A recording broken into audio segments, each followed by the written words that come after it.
Today, we're going to expose the truth about organic food and if it's worth it. And we have a special guest named Jackie Bowen, who is a food safety and quality systems engineer and executive director of the Clean Label Project, which is a national nonprofit and consumer advocacy organization with a mission to bring truth and transparency to food and consumer product labeling. Through data science and benchmarking, Clean Label Project uses retail sampling and testing to benchmark product quality and purity of North America's best-selling food and consumer products, and award Clean Label Project's coveted Evidence-Based Purity Award. Bowen was the researcher and co-author behind the largest academic peer-reviewed study ever conducted on lead and cadmium in baby food, which was published in the international multidisciplinary journal Science of the Total Environment. Bowen holds a Bachelor's of Science in Environmental Biology and a Master of Science in Quality Engineering and a Master of Public Health in Management and Policy.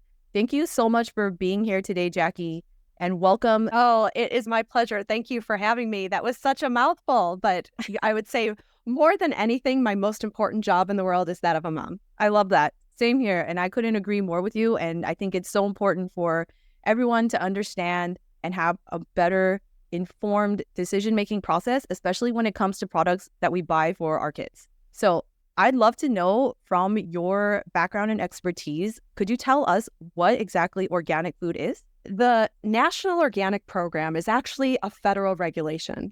So it's under the oversight of the USDA National Organic Program. And basically what it is it's a more environmentally friendly agricultural approach. It also doesn't allow certain types of processes and GMOs and different types of persistent pesticides within food manufacturing and production. And the way that the USDA National Organic Program works is they use accredited certification agents as boots on the ground around the world to make sure that anything destined to enter the U.S. labeled as organic actually meets the USDA National Organic Program requirements. That's amazing. And can you tell us a little bit more about why it might be important for people to consider organic foods for their family? I can tell you for sure that from testing hundreds, if not thousands, of food and consumer products, as well as those that are organic, is that organic promise of less exposure to pesticides absolutely holds true. So it's one when it comes to parents, so many of us are just looking for more of the good stuff and less of the bad stuff for our kids. And so an organic option is a great way to support the environment, support small farmers, as well as making sure that parents and their kids have less exposure to pesticides. Yes, absolutely. Pesticide exposure is something that we should be concerned with. And it's great to know that with organic foods, we can address this concern. But another concern that I wanted to mention in addition to pesticides are actually heavy metals. So what exactly are heavy metals and why should people be concerned? Well, heavy metals are defined as naturally occurring elements that are of a higher atomic weight and density than water. So technically 5 times greater than that of water. The problem is that they can't be detoxified by metabolism in the body the way that other chemicals are, and are therefore non-degradable elemental atomic species. Not to sound super nerdy, but the whole point is that they're basically able to bioaccumulate in our tissues over time with continuous exposure and even displace or disrupt normal bodily functions. We are concerned with the toxic effects of heavy metals because they can include serious diseases like cancer, endocrine disruption, and cognitive issues that we have seen in children when it comes to lead exposure. We're mainly exposed to heavy metals through food and drinks, also through inhalation and skin absorption, as well as potentially through topical products that we apply with skincare and cosmetics. But the toxicity really depends on several factors, including the dose, the route of exposure, the chemical species, exactly which type of heavy metal we're talking about, the age of the person, gender, genetics, and many other factors.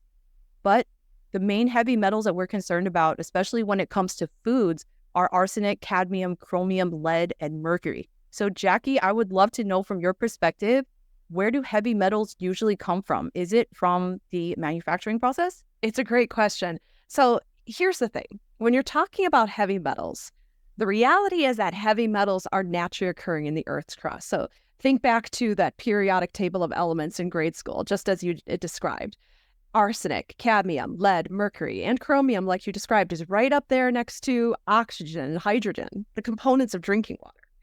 But along the same lines is that, yes, they're naturally occurring in the Earth's crust, but because of things like human causes, things like mining, fracking, industrial agriculture, the use of wastewater for irrigation, in the form of pollution, it can end up in the air, the water, and in the soil. And frankly, in the absence of federal regulation requiring brands to think about food safety differently, it can end up in finished products and food products. So the other reality we also have to look at is that high-quality, nutritious baby foods and infant formulas come from high-quality, nutritious ingredients. High-quality, nutritious ingredients come from high-quality, nutritious, and healthy soils, which comes from good environmental policy. Even if we set the most progressive environmental policy here in the U.S., given the globalization of the food supply, heavy metal contamination within ingredients and therefore finished products is an absolute reality of something that we need to think about. Thank you so much for that. And it's really important for our parents to know that heavy metals aren't necessarily intentionally added, as you've mentioned. They are naturally occurring in the Earth's crust. We're not able to avoid them 100%, but there are definitely ways that we can minimize our exposure by making more informed choices, which is the whole point of today's conversation. So I'm curious to know if you could tell us a little bit about how farming practices can impact heavy metal distribution in the food chain. How are they getting there? Like we talked about before, when it comes to organic, the promise of less exposure to pesticides absolutely holds true. However, organic is not without limitation, and heavy metals being one of those. But it's also important to talk about the realities of agriculture here in the U.S. Currently, less than 1% of agricultural land in the U.S. is certified organic. So fortunately and unfortunately, because of things like birds and bees, water and wind, inadvertent drift occurs. And that's kind of how some pesticide contamination can occur. But when it comes to things like heavy metals, it's interesting because less than 1% of agricultural land is certified organic, the USDA National Organic Program allows the use of conventional compost. So think of organic like this. It's one where you don't want to use these different types of synthetic fertilizers and synthetic, soil inputs. So instead you want to use compost, but there just isn't enough compost because so little agricultural land is certified organic. So instead, the National Organic Program allows the use of conventional compost.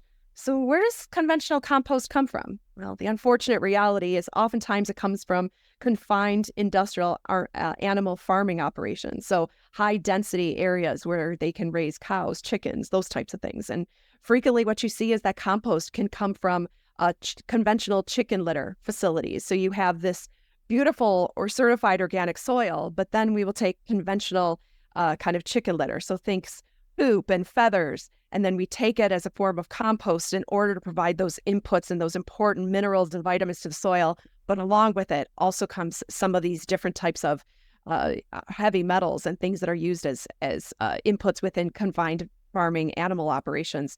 And then it is spread all over the organic soil and thereby creates the contamination problem.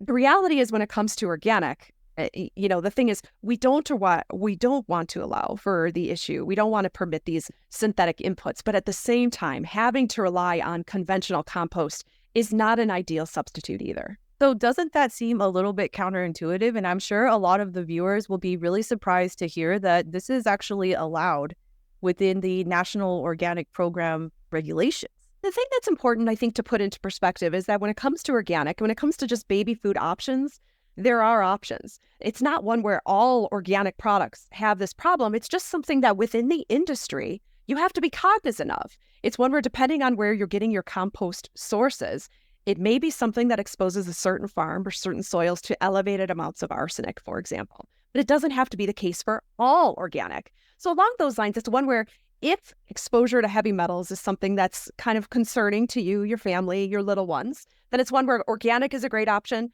but seek out Clean Label Project as another product identifier to help you make more informed choices when it comes to making sure to minimize your family's exposure to things like heavy metals. So with that said, are there really heavy metals in baby food, and aren't there laws that prohibit something like this? Yeah, right. That's the truth. The reality is that, yes, there are heavy metals in baby food. And like we talked about, heavy metals are naturally occurring in the Earth's crust. So there's no way to absolutely avoid them.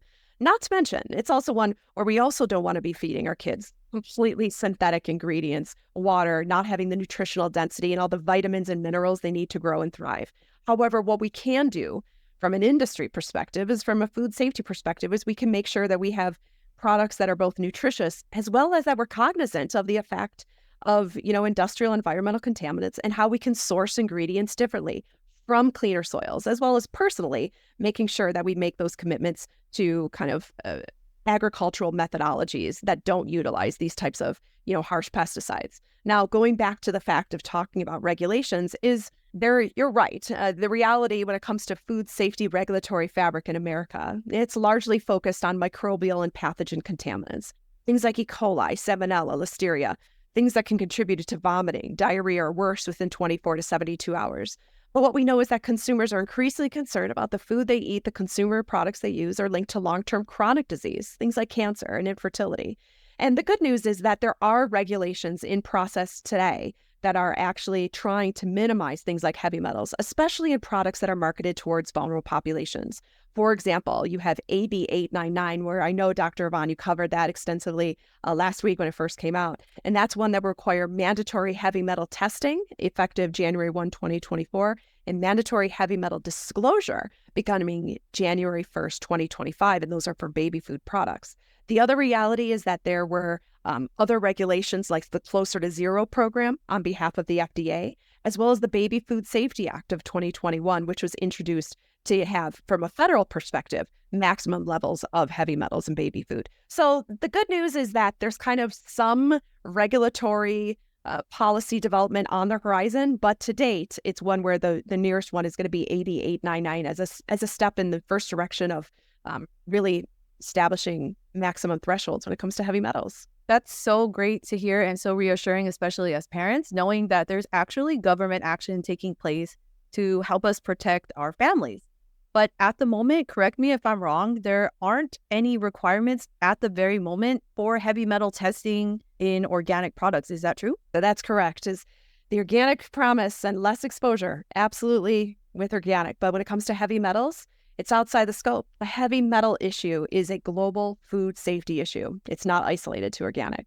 You're right. I do wonder, though, what can organic farmers do to reduce the levels of the metals in the crops that they grow? Yeah, it's true. The reality is when it comes to, alternatives for farmers, it's a matter of, obviously, for organic farmers, it's one where being conscious, making more informed choices, figuring out where your compost is coming from is an important one.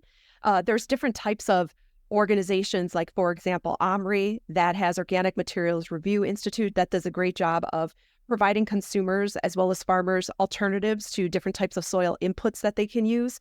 Other things that I think farmers can do is it's a matter of doing also that water testing. What is the proximity to any other type of kind of like industrial production, mining, that type of thing that could have an effect on the groundwater, or any of the water being used on the farm can also impact that.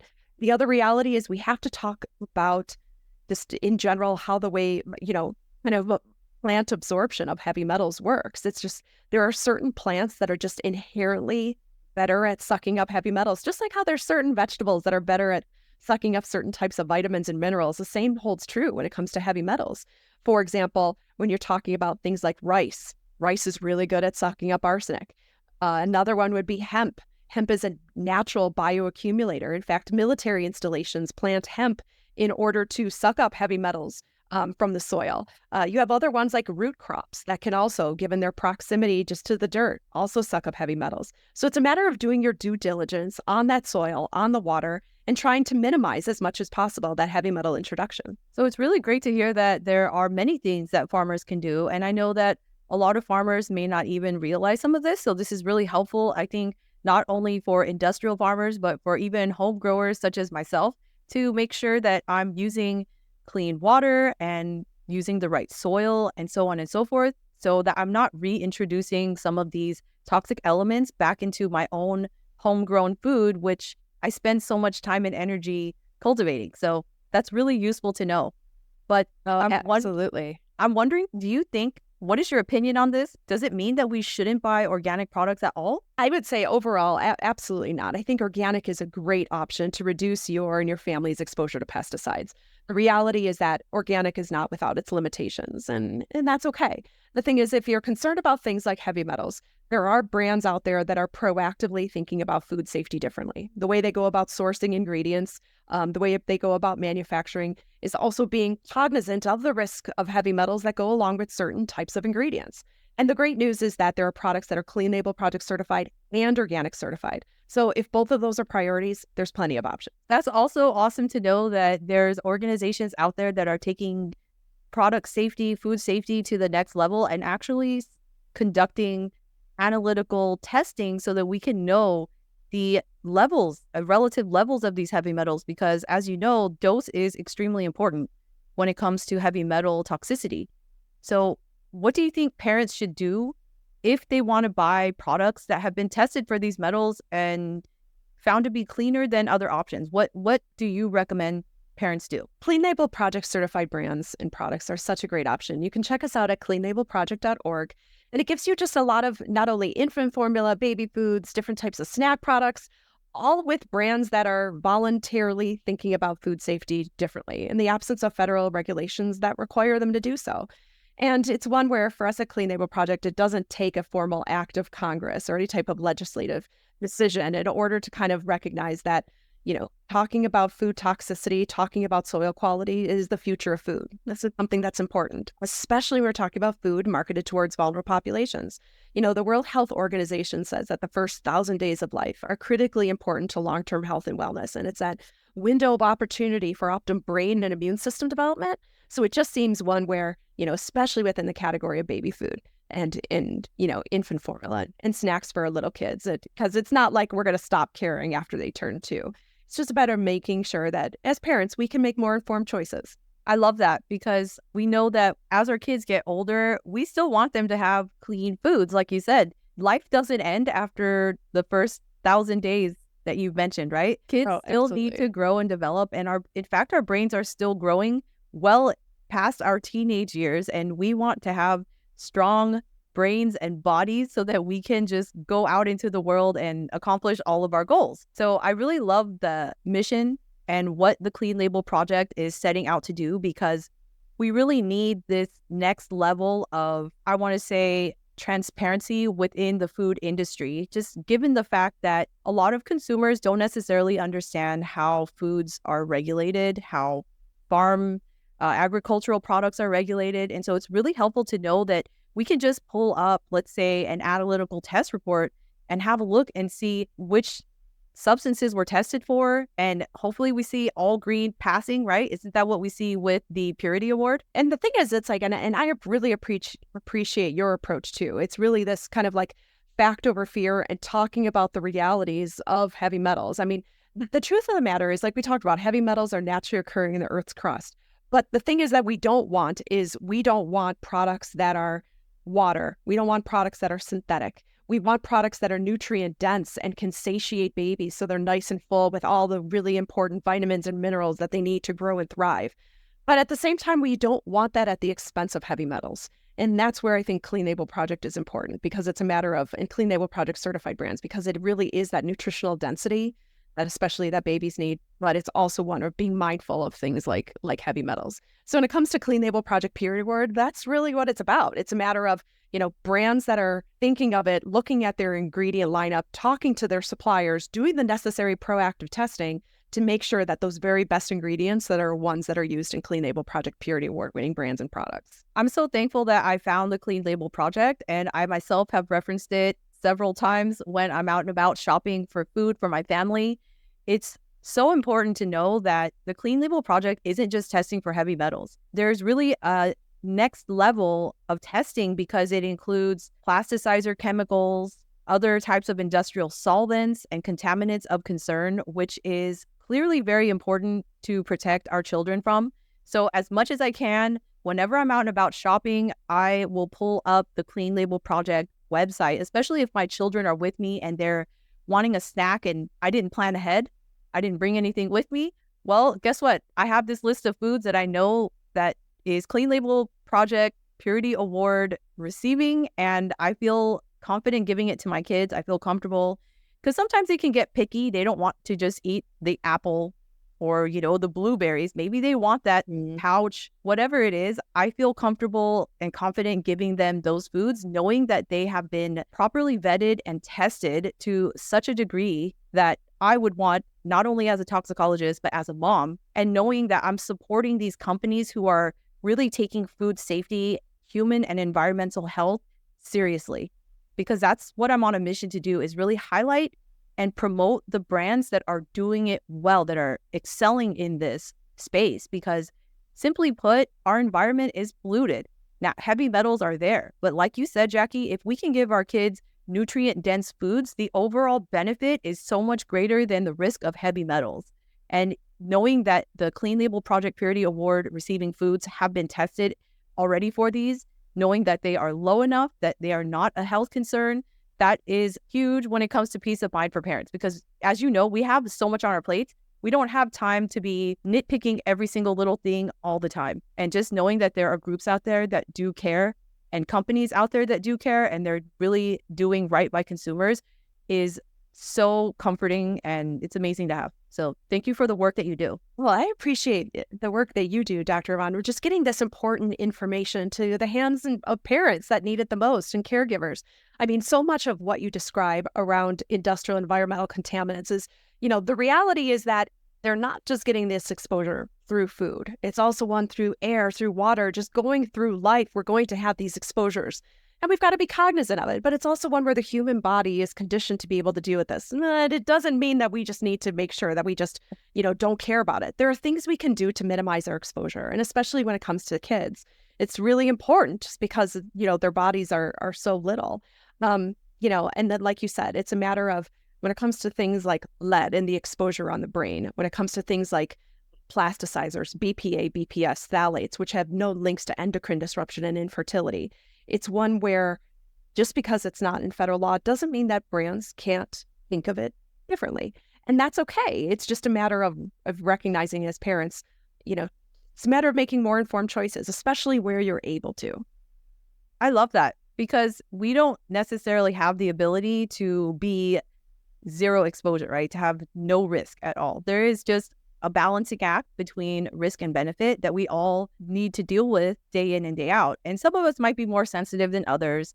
But in general, like you said, it's just using all this information we have to make an informed choice more often than not. Because I think what happens with a lot of us is that we can get really stressed out and bogged down thinking about all of these exposures. Some of them we cannot control, but what we can control for sure, like what you said, is the foods that we choose, the products that we buy, and what we bring into our homes. So it's really empowering to know that we have all of these resources at our fingertips. And I'm so thrilled to have you on today to tell us about your extensive experience with not only food safety, but also just with consumer advocacy. And so I applaud all your efforts, and I thank you so, so much for being here. And if you have any closing remarks or final words, we'd love to hear them. Oh, awesome. Well, I appreciate you. Thank you so much for having me. I guess I would just say, in closing, consumers, use your dollars as a vote for the food, for the food system that you believe in. Be the change that you want to see in the world. Where you're able to use your dollar to buy something that, whether it's Clean Label Project certified or certified organic, to make sure there's less of these different types of industrial environmental contaminants and toxins, that's a vote in the right direction. So where possible, try to support that. And it doesn't have to be every single time. That's okay. Everybody's just trying to make sure to make the best choices for their families. So use Clean Label Project as a resource where you're able to, and we appreciate you. Thank you so much, Jackie. And thanks to everyone for watching this video. If you are curious about the Clean Label Project, I will drop the link in the description box below, so you can click through and check out all of the Purity Award receiving brands. There are some awesome options out there. And just so you know, I have some videos coming up. I actually took on I made my own Clean Label Project challenge and went into Walmart to see how many Clean Label Project Purity Award receiving products I could find. And believe me, there are quite a few. So we have a lot at our disposal. And thank you so much for watching this video. Make sure to click like and subscribe and comment below if you have any questions for myself or for Jackie. And check out one of these other videos on my channel about babies, low tox living, lifestyle, and more.